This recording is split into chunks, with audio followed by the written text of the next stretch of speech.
There have been many things that I take with me from the ELS.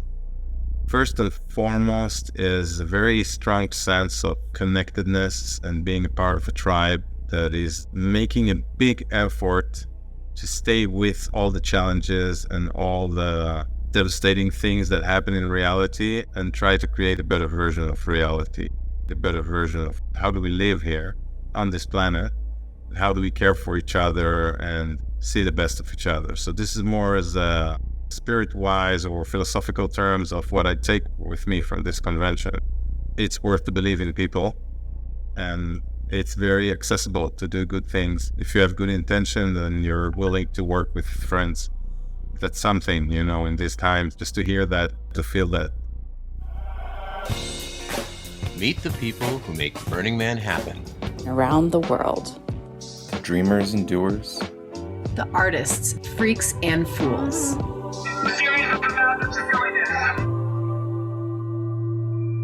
Burning Man Live. Hey everybody, Burning Man Live. I'm Stuart Mangrum. I'm here with my friend kbot.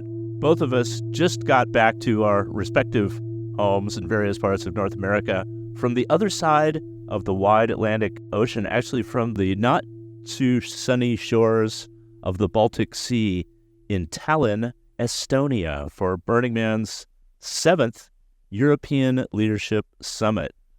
Quick impressions of the trip, kbot. Are you glad that you went on this Burning Man boondoggle? Oh my goodness. Tallinn was joyful. It was quirky. It was pretty. It was clever, post-industrial and old at the same time. Getting to know the Estonian culture was a pure delight. I loved hanging out with the burners there and meeting people from around the world. It was a grand adventure. I'm still putting all the pieces together. Well, maybe you can tell people just a little bit about the event. This is actually the 4th of these that I've been on, but it was your first. So describe to folks what it means to be at a leadership summit or a conference-y sort of thing with Burning Man leaders from around Europe. What happened?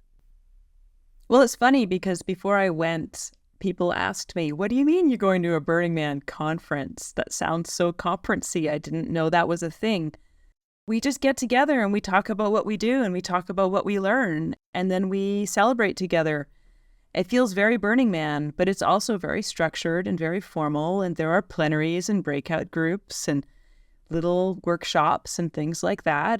But there's so much knowledge acquired, especially over the past 5 years around the world, that people have been building their own thing and sharing their own knowledge in different ways. It's time to get together and learn from each other. Burning Man Project, the people who were there from the nonprofit, learned probably more than the European burners did. I mean, the knowledge exchange that went on was mind-boggling. Yeah, it's true. That's why I really miss. We used to do these a lot. We had multiple regional leadership gatherings. We had a large event in the continental United States called the Global Leadership Conference. We had, as I said, 7 of these ELSs in various cities around Europe. It's also an opportunity to co-produce with local burner groups. So this one was actually planned 5 years ago. People had bought their plane tickets, and then, oops, pandemic, and everybody got locked down. So this event was 5 years in the making. So for me, it's just amazing to go and, not so much to talk, but to listen, because there's so much interesting stuff going on in terms of how the culture is spreading, how it is encountering other local cultures, how the community is changing and growing. There were a lot of trends we spotted, like a lot of groups are purchasing real estate, right? So learning from them was my big objective from this trip, and yours too, I know. You helped put together actually a small team of journalists and fact finders who did a whole bunch of interviews, and we came back with a small mountain of bits and bytes of interviews. Where do we want to start? Pille Hedo. She was a co-producer with us. She's an Estonian burner, active member of the community there, and a former regional contact. And we just sat down and talked about what it felt like for her to be a part of the ELS, what the experience was like, and some of the things that the Estonian Burning Man community is getting up to these days. Okay, well, let's have a listen.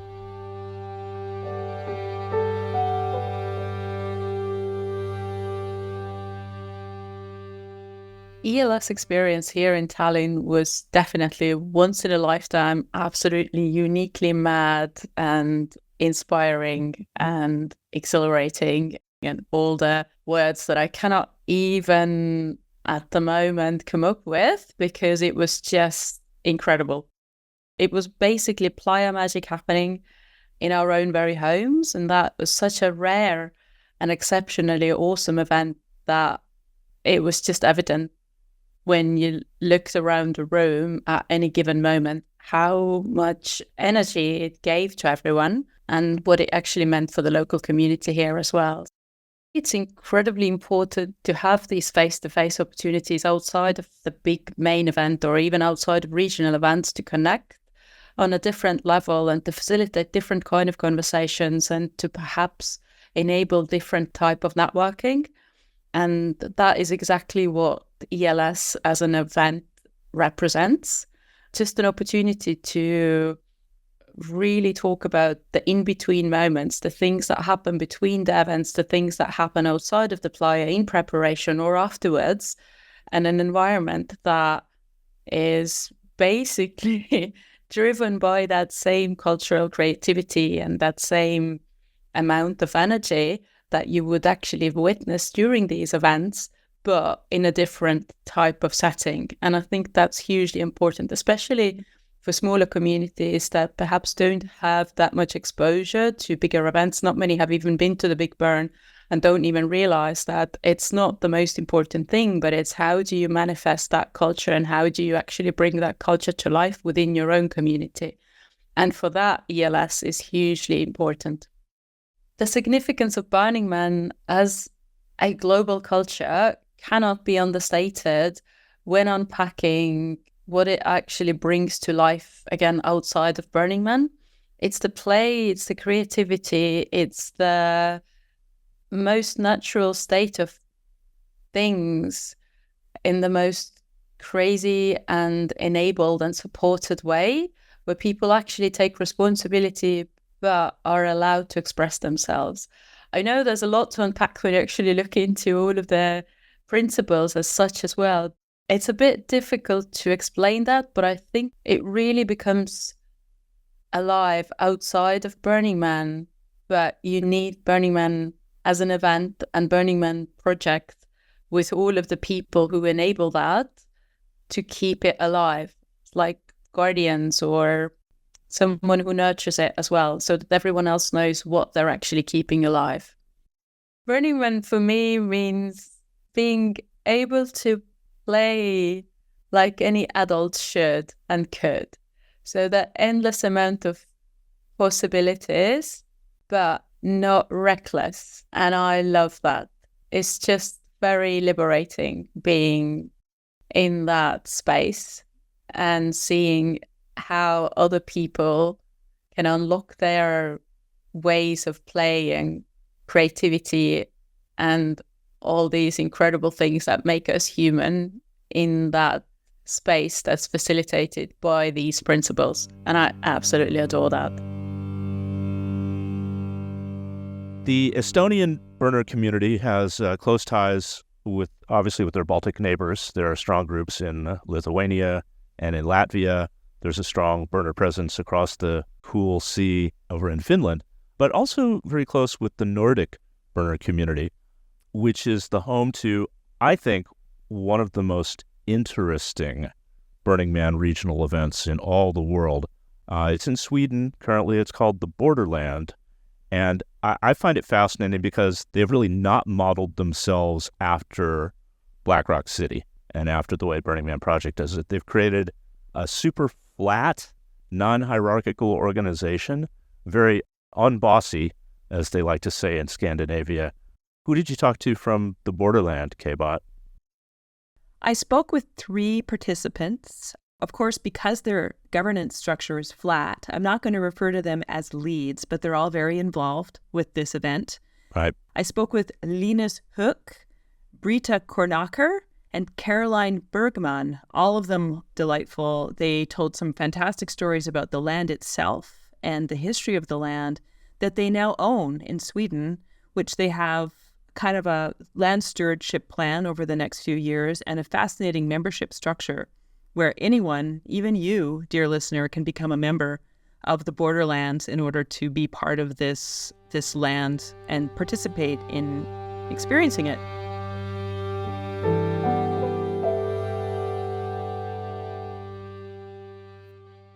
I wasn't part of the Borderland until 2016, but it started before that. And it was a group of people that went to Burning Man and they said they need to do something like this in Sweden. In the beginning it was like 200 people meeting up and having a small effigy and somewhat of a borderland. And then it grew quite fast and was first in a couple of different places in Sweden and then moved over to Denmark. So it's, in a way, it's a Danish-Swedish burn still. And it has been growing from my first year was, I think, around 700 people participating. And this year we're going to be 4,100. It's a organization that's worked hard through the years not to have governmental structure telling people what to do, basically. And it shouldn't function really in a lot of situations, but for some reason it functions in Borderland. And the basis of that, I think, is the whole organization is divided into two segments. One part is realities, which is all the practical stuff that needs to be in place. Electrical grid, sewage, toilets, drinking water, we supply that, and a lot of other stuff. That's the realities. People basically announce themselves as leads. They could ask for permission at the Discord server, the dedicated thread for that, and then they're lead for that. And so there's no sort of like discussion. It's like, I want to lead this, and then you're just the lead. That's it. Mm-hmm. It could arise a discussion, and other people could tag in and go like, can I co-lead with you because I have some ideas? And the thing of that, of people feeling entitled to do it, has shown that they also follow through. And the separate process in the Borderland, which the name is dreams and realities, and the Borderland is kind of the area between there. So then the other part is dreams, and that's also a part that makes Borderland really unique. I think it's around 80% of every cent that's gained from the membership fees. We call the ticket memberships, so everyone feels participatory. But I think we give back about 80% of everything that comes in is put back to art being constructed. That's a lot. That's more amazing. Than any burn anywhere in the world. The definition of art at this event is different to the American event. I went to Burning Man once, 2019, and it's a very wide, very chaotic definition of art. Okay. So, but also sometimes also something that would be considered a structural project ends up in the art section. And the upside of that is that people embrace it that normally wouldn't do this sort of thing with their talents. And that's really good, because then making water pipes or whatnot all of a sudden becomes a lot of fun. So I think one of the upsides of co-creation is actually the fun part, now that I think about it. A couple of years ago, we bought about 100 hectares. I guess that's about 200 acres of land that we own, and where we have the event since 2 years. So it's now funded in the mid-Sweden. The land we bought was sold by, like, if someone dies and they don't have any heirs, and you don't have a will, you don't direct anywhere, it's automatically transferred to something called basically the heir foundation of the Swedish government. And they sold it. This is also something that made it possible for us to actually, as an entity, buy the land directly to us. And the man that lived there, this was a woman on last year's Borderland. She was invited just to see the area and see the people and see what was happening. So she was joining on to a little small electric art car. And she was, in the end of her ride, she was in tears. And she said, his name doesn't matter.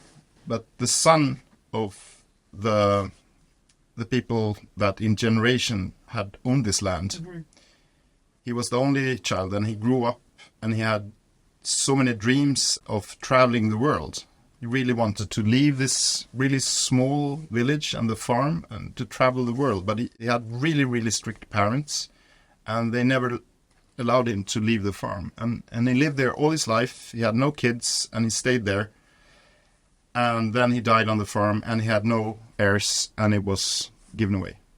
And then she said, and she said, this is so beautiful. He can never leave this place, but now you bring the whole world to him and all the adventures he could possibly imagine. They're happening right here. Right now we're rebuilding one of the buildings on the land to be able to also function during the winter, because we have had a struggle with cold, I would say, and the possibility of meeting because it gets pretty cold in the middle of Sweden, like winter time. And then we actually got a grant a year ago from the Swedish government of sizable amount when it comes to Swedish grants.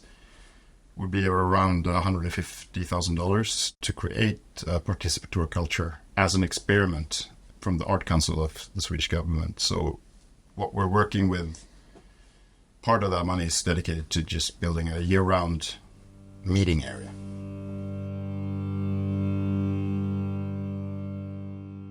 Speaking of Nordic burns, some of us were also really lucky to go to Helsinki's decompression party prior to the ELS. Now, this party went on for 3 days. They had an entire facility at the university, multiple rooms, multiple levels. Every single room was tricked out like a little theme camp. Wow. Highly participatory, very sort of generative experience where things just kind of happened and rolled out across this entire weekend. So it was so interesting to see a decompression party done in such a different manner. Really, really fun. Yeah, that was at Aalto University, right? Aalto University, yes. Where we have lots of friends. One of them has actually been on this program. Dr. Jukka-Pekka Heikkilä is a scholar who's been running a really interesting research program about Burning Man called Burning Stories. So I sadly missed the Helsinki decompression, but I got to see some of my good Finnish friends, Yuki and Ansi, on the ground there in Tallinn. So getting back to the volunteer team that we put together, this next piece was contributed by our good friend Roxanne Jesse. Y'all may recall her as a guest on this program and as the author of a Burning Man book called Once Upon a Time in the Dust. She interviewed Erin Kiez from the German burner community. Yes. And Germany is lit. They have 19 burns across their fair nation, which is amazing. They also have an embassy. What? Yeah, they do. But they aren't all official. I mean, these are just like every city has a burn, and then there's like the little burn that happens here and the little friend's backyard burn. And I think that's beautiful. Yeah, micro burns, big burns, burns in castles. That's wild. And they have an embassy? Wait a minute. I want an embassy. I want diplomatic immunity, and I want it now. Yeah, Berlin Burner Embassy is their headquarters, and lots of shenanigans and serious things take place there. So yeah, let's hear about some of the workarounds that they came up with as well, such as hosting weddings in order to hold events. The way that they weathered the pandemic storm is definitely of interest to everyone. Let's listen to Erin Kiez.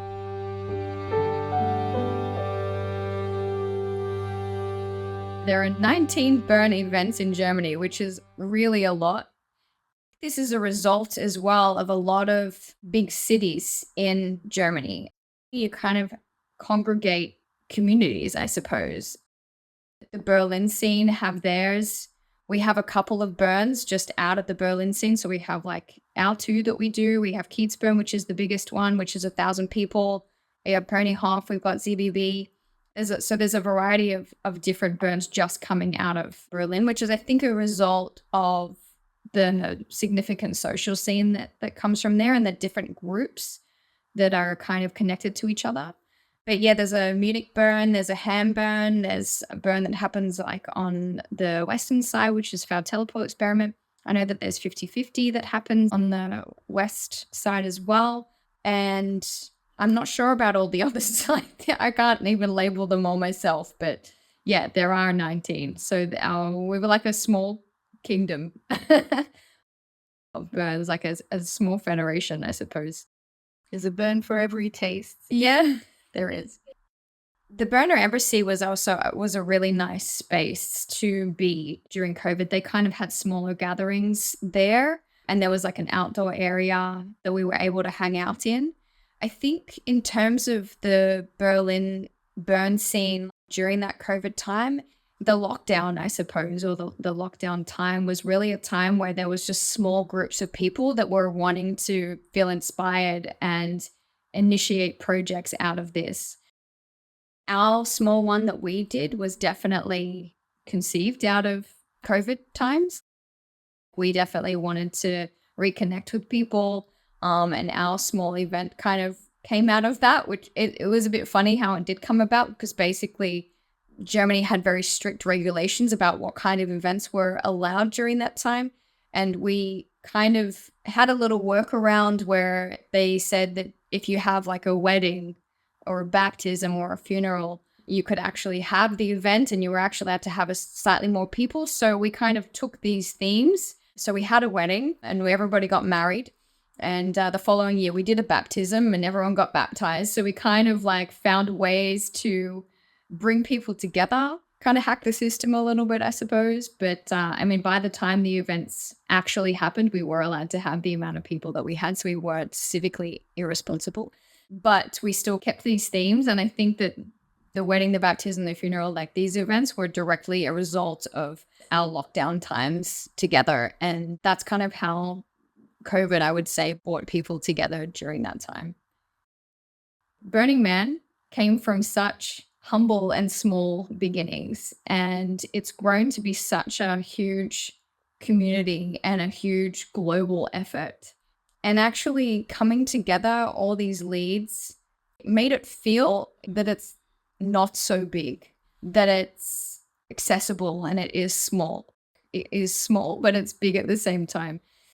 My main takeaway was that people are trying to build magic all over the place and we're all connected. And it was so nice to be able to connect with people that are doing very similar stuff to us, but also initiatives that are even bigger than the things that we're doing, like the Burners Without Borders. And there was a guy there who helped take people to Burning Man who were experiencing cancer treatment.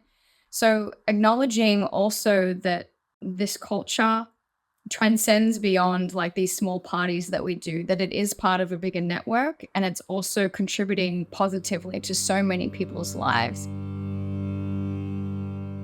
I just love that story of that workaround.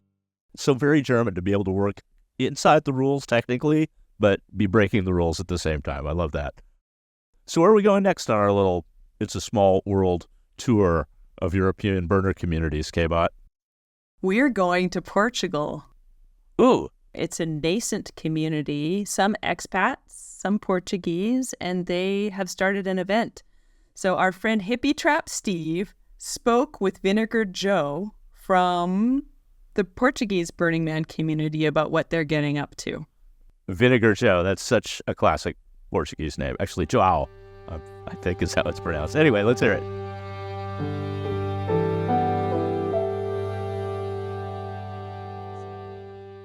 We have a group of people saying, why don't we think about having an event here in Portugal? Most of the people were from outside of Portugal. Some are burners. They have been in Burning Man for a long time. Okay, let's do that. So we created a kind of org group.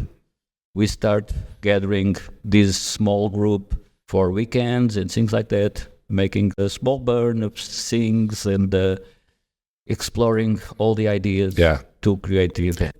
From those gatherings, retreats, you call it retreats, we decided if we burn or not burn something. We decided the number of people coming to the event and the other logistic things. After that, we had the major problem. Where are we going to make the event? So we start looking for a place, and everybody has a task to find a place. At the end of this quest, we have maybe 10 different places. We went to this place where we are doing the event. We didn't went to the others because when we meet the owner, it's a retired teacher from arts for kids. And when we go there to meet her and introduce ourselves, he looked at us and she said, "Oh my God, all my life I wanted to go to Burning Man. And now Burning Man is coming to me." Okay. This is magic. So Perfect. he opened his heart and his land to us. Wow.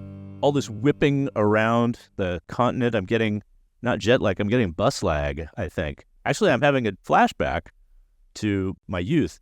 When I was 11, first time I visited Europe with my parents, we spent most of our time in Britain, but we took a whirlwind tour of the continent.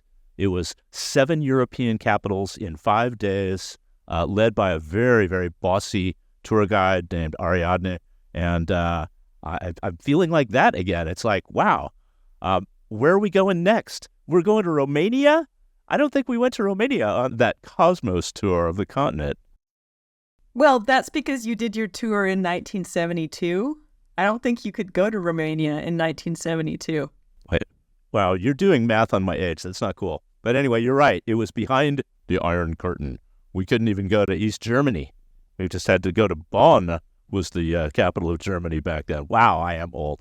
But Romania, what a romantic, fascinating, interesting place. What's the burner community like there? They are vibrant. They are young. They have their own type of electronic music. So we spoke with Gabriel Muscalu, who is from the Romanian Burning Man community. They have a brand new event called Roburn. It's been around a few years. And we asked him about the land where this event is taking place, which happens to be next to the village where his grandparents live. Try not to cry. It's an adorable story. All right. Thank you.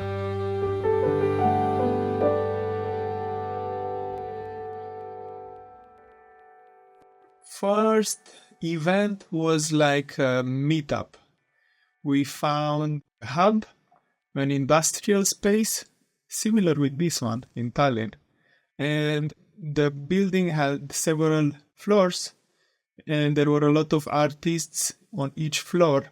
And we rented one of the floors, and we put an event on Facebook with only one sentence.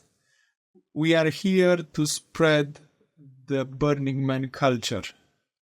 Only one sentence. We didn't promote the event, and in 2 weeks there were like 40 or 50,000 people interested. And then we got scared. We said like, this is a bit too much. And I remember talking with the people from Burning Man saying like, no, this is a bit too much. And you have to limit the event at maybe 400, 500. First, we try to make it big, of course, like kids, we want to smack it. But we realized it can be a bit dangerous because there are only a handful of people who have been to Burning Man. And most of the people know Burning Man from Instagram, where you have these sexy outfits and we are there for deep house music, sunrise sets. But that's not Burning Man. So actually that were most of the 40,000 people hoping to get to a themed party, not a Burning Man culture event. So we made it smaller, and that was the first event. We had shifts, everyone was participating, and then the pandemic came. But we found a clever way to meet in the pandemic, and the only legal way to meet in the pandemic was to work. If you were a worker in a company or a farm, you were able to meet. So we all agreed that we will meet on a farmland in order to farm the land. So we all signed a volunteer paper stating that we are there to work the land. So that was our first official regional event. The second one was at the end of the pandemic, but still we were on pandemic, and we decided to change a little bit the place, and we decided to make it on a no man's land. We said, where can we do an event on a space that is not on the maps? So at the seaside, there was a new beach formed from new sand brought by the waters, and there was this space of maybe 800 meters with 100 meters that was not on the maps, so it was a no man's land. So I said, like, on this unexistent spot, we can actually do our event because it's not governed by anyone. But then we managed to scare some people because they thought we are Satanist worshippers that came there to really burn a man. So a human being. A human being. And the third one, we said, okay, let's change the location, but this time let's talk to the municipality. So we will tell them from the beginning who we are, what we do, and then if they agree to give us some space, everything will be okay this time. And I remember talking with the mayor from Veja, it's called, this place, and at our first meeting he agreed to host us. But then he entered online and he got scared about what he's seen online about Burning Man. And he stopped answering our phone calls. Oh no. And then there were like 2 weeks before the event, this guy, the mayor, didn't answer the phone anymore. So I managed to contact the landline of the municipality, and I got a lady on the phone, and I explained to this lady what we are doing, and the lady said, no, you are not allowed with fire, music, not to hear about naked people. Like, no, it's impossible to do something like this. And if you want to come here and do a barbecue in our land, you are allowed until 10 o'clock. Then you have to go back home. And for us was a 1 week event. So we said, like, God damn it, we have to find another place. So what we did, we had a backup plan in the middle of nowhere, next to the village where my grandpa is living.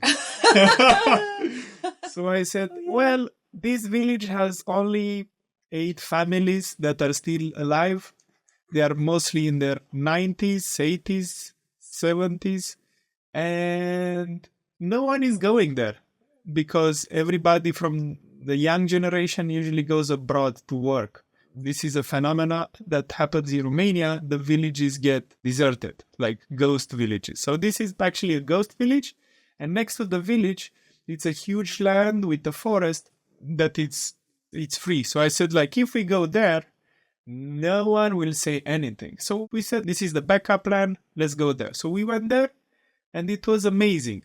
It was amazing. The municipality loved us. The police loved us. And the local community loved us because they suffer of loneliness. And seeing all these kids coming from the city back to the roots, for them was amazing. So every day some old guy was coming and making us gifts like homemade bread, milk, wine. Tomatoes. Oh my God, the best ever. I remember at some point I went into the village and I met this old lady and she stopped me to tell me a story. So she told me, one night I heard some bangs, like bang, bang, bang. And I said to myself, maybe a burglar is into my house. But then I remember the kids are having fun. And I started remembering how I was when I was a young lady. And I was happy for you guys that you were having fun. And the next day I came to visit you guys there because I was feeling that emotion that you were feeling. And actually we did a survey in the village because we were curious how we can be civic responsible with the local community. But first we said, let's go meet them, go on the little street and ask them what they need. Because we had no clue. We can guess, but will not be the reality. So we went in the village during the autumn and we just crossed all the village walking. It's like 15 minutes walking. We took a piece of paper and we started interviewing the people. And we were fascinated to see that their need is actually a simple but quite interesting one. They want to be young again. We asked them, what do you need? And they said, we want to be young again.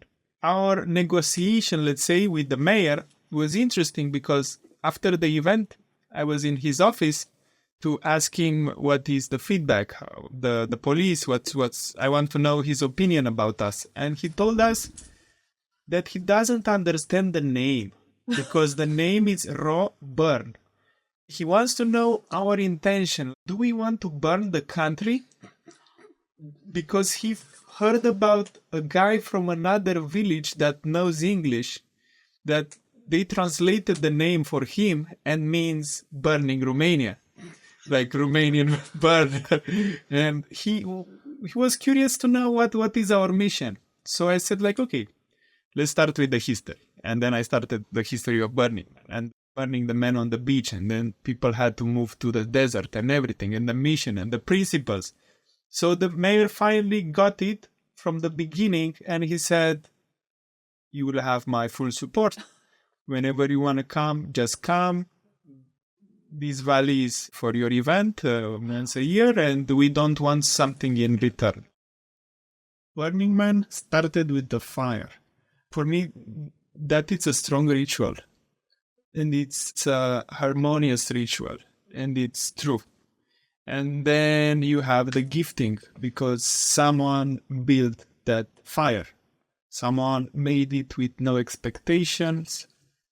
Someone made that fire only to warm up other people.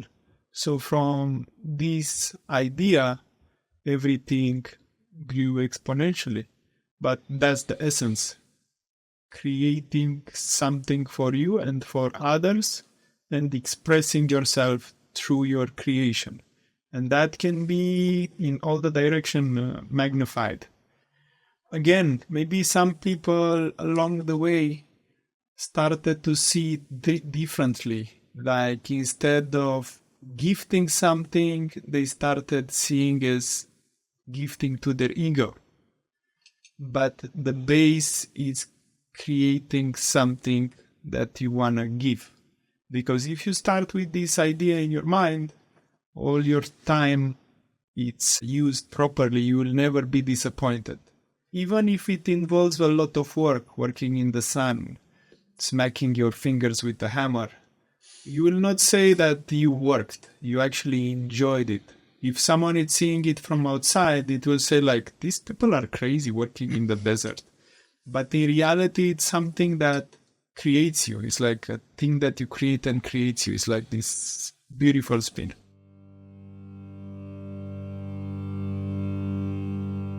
All right. So for our last check-in, we're going to go slightly outside the boundaries of continental Europe, but to nearby adjacent Mediterranean region. I'm talking about the Israeli burner community and our friend Baroch, who participated in the European Leadership Summit. As I'm sure you know, their big annual event, Midburn, one of the biggest and most spectacular Burning Man events around the world, was canceled this year because of the Hamas attacks, the internecine violence. Baroch talks about the resilience of the community and why being a burner matters to him more than ever. Let's go ahead and listen to Baroch from Israel.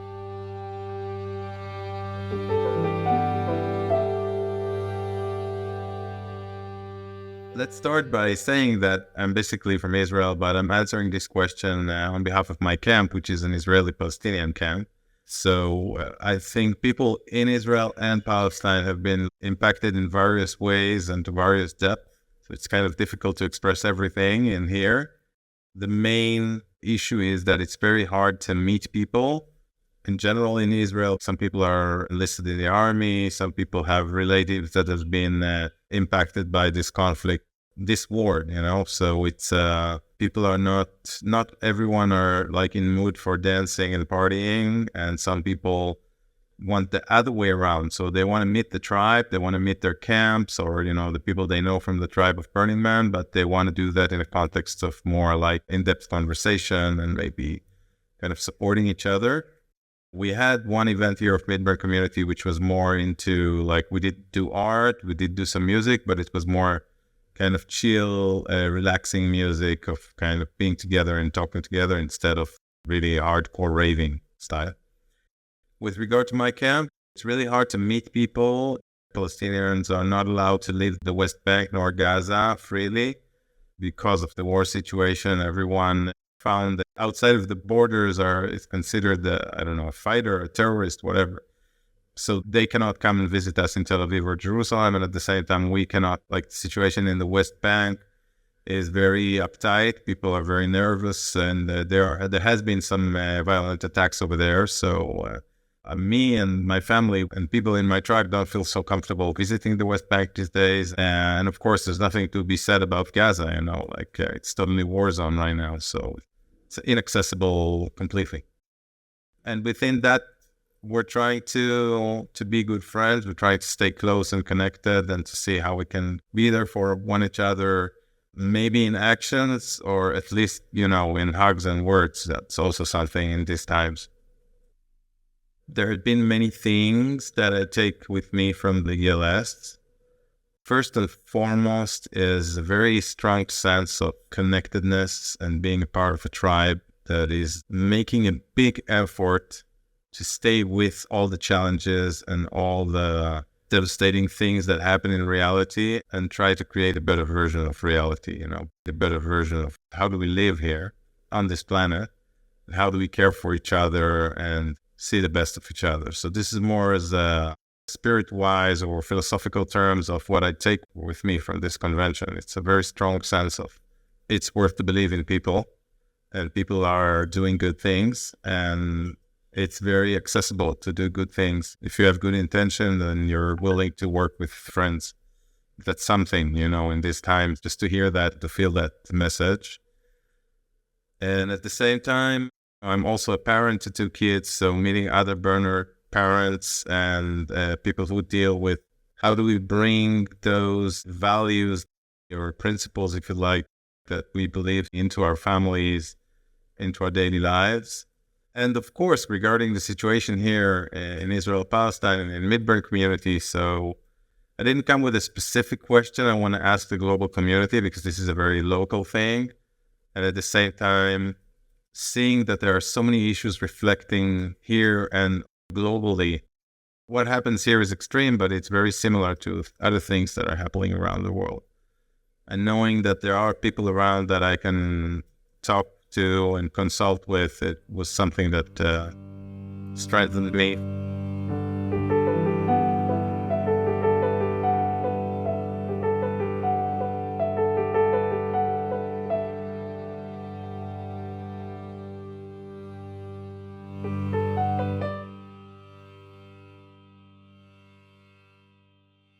So that concludes our little tour of Europe.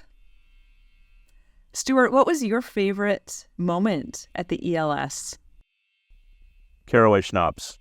No, although caraway schnapps are really good. I grew up thinking that peppermint schnapps, were the only kind of schnapps there were. Wow, there's savory schnapps too. No, I had a couple of amazing moments. One of them was realizing just how deeply this community seems to care about the Burning Man philosophy. I had some wonderful, wonderful conversations about the principles in very heartfelt ways that I think might not have been as easy to do in the United States burner community, right? Might not have been as deep. And we had a super interesting conversation about digital governance. Estonia is a digital republic. After centuries of being occupied by various other countries, by the Tsars, by the Germans, by the Soviets, in their latest incarnation, they've taken their entire government offshore, basically. They've made it all online. I think it's served out of servers in Liechtenstein or Luxembourg. Luxembourg, yeah. You know, a data heaven, but also a really, really unique and interesting model of citizenship and identity that really appeals to me, because it's always been a dream of mine that Burning Man would skip right past being a city and just declare ourselves a nation.